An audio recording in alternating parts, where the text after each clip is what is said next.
Golf Green 3-in-1 Lawn Thickener, only at Canadian Tire.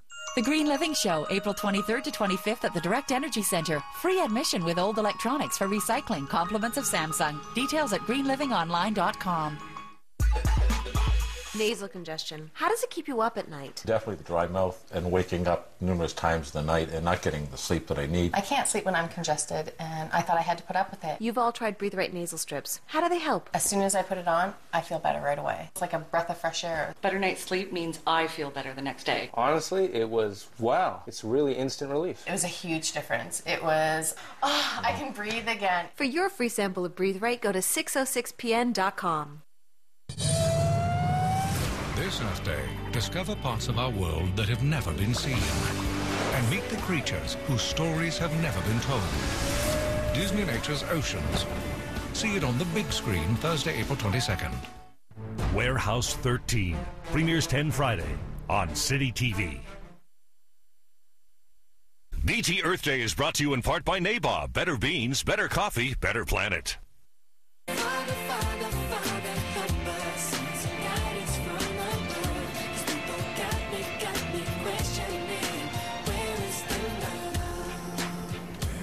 Time is 8:41. We are showing the Earth lots of love this morning as we're all week long, leading up to tomorrow being Earth Day. Joining me now is the lovely Kelly Drennan, founder of Fashion Takes Action, and it is clothing with a conscience, which is so great. That's right, and we've just launched the first Eco Fashion Award in Canada, which is called Design Forward.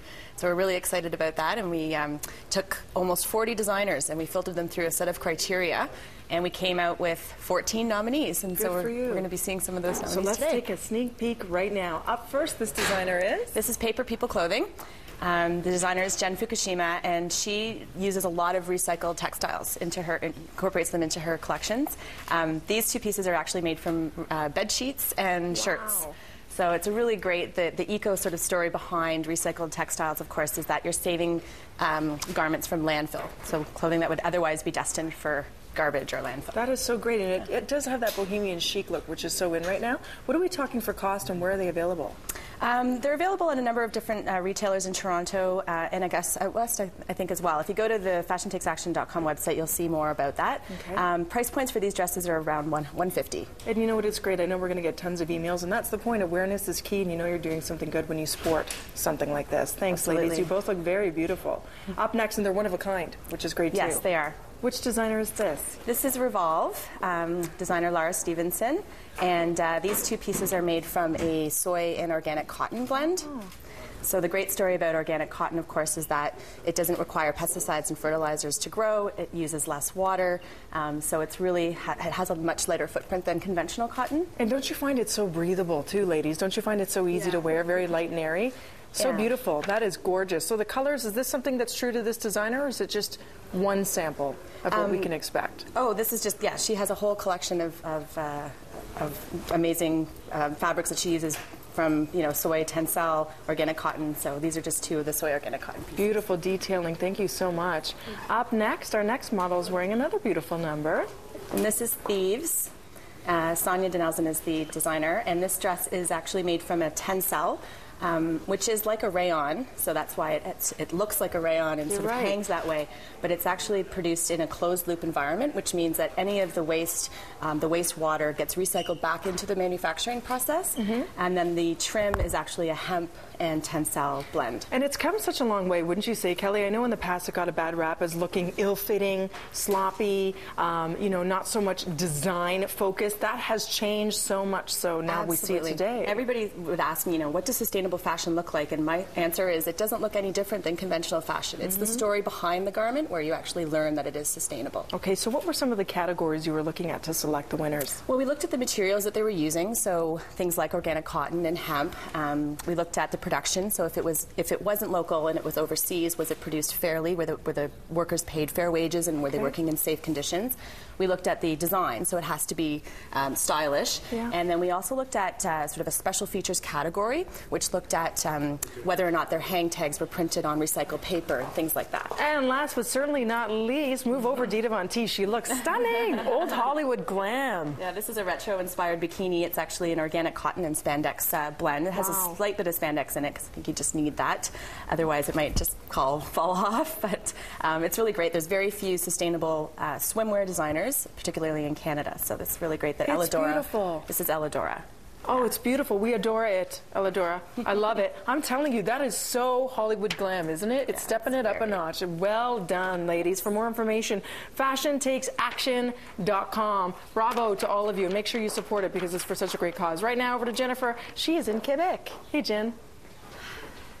2, 1.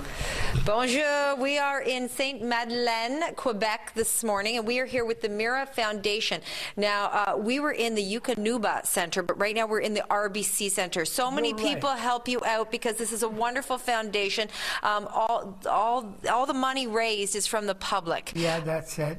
And some company like RBC gave us a break too, you know. Eric started this in 1981. His passion for this is unbelievable. Of course, you provide service dogs for people all over Canada. We've got some little wee puppies in here. Oh, yeah, 2 days, 3 days, not more than a week. Those are maybe 3 days. And we can't go in there because it's not the right time, right? It's all control for the disease there, you know, and virus and bacterium. Paul is the head veterinarian here, and you take very good care of the animals. Yeah, I take care of all the puppies, and until their training is done, after the proper vet of each person takes care of each of their dogs. Okay, so while they're out, off the premises, living in homes for a year, they come back here for regular checkups, make sure everything is perfect. Yeah, that's great. So before we get to these puppies over here, we can go in there. Okay. I'm going to speak with Jacques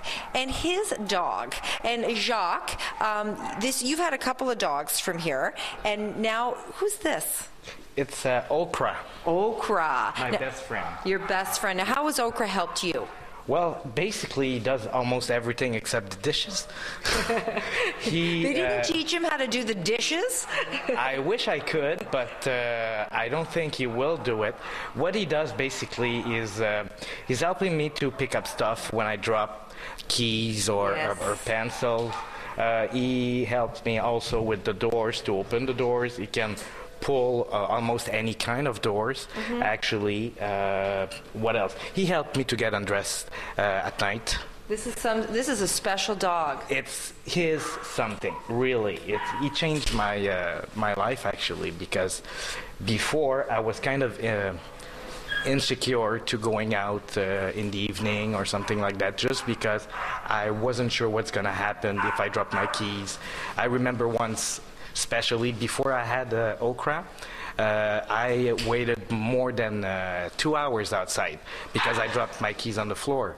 And this is why these dogs are so important. Okra changed his life, and they've provided, thank you so much, Jacques, over 2,000 dogs to people who really need them across Canada. Okay, this is what I've been really waiting for here. Come on inside, because we've got little puppies in here. These are so adorable. We're just going to get Tracy to hold the door here. Let's see. Okay, now tell me about these puppies. Those are Lebanese, across the result of 4 generations. They're blind, though. It's strange. Yeah, this is very unusual that you have a blonde Lebanese. Now let's explain what Lebanese are one more time for the public. Lebanese is a crossbreed. They like the Eukanuba food, eh? They're crazy about it.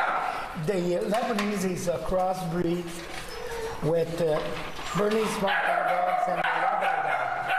So the result of them, after 3 or 4 generations, this is what you get. And to find out more on the Mira Foundation, go to breakfasttelevision.ca. Thank you to everybody here. We've had just a wonderful time, and they do wonderful things at the Mira Foundation. Okay, this one. I'll take this one for a year. I'll train it. Thank you very much, Jennifer. We want to check on our traffic and weather this beautiful day. Beautiful. Let's check in with Eva. Yeah, it's been a great day out there and really not a lot of problems. It's been very busy, but no collisions, so that's great news. Here's a look at the 401 eastbound 401 through Bayview in the collector lane. Still very slow going, and that's because of some earlier problems that we had. So just give yourself some extra time. Don Valley Parkway north and southbound through Spanbridge, not doing too badly. It is pretty slow, but again, that's just because of volume. And then the QEW westbound, actually a lot heavier than usual from Ford Drive all the way through to Trafalgar. So again, leave yourself extra time. Keep in mind we still have that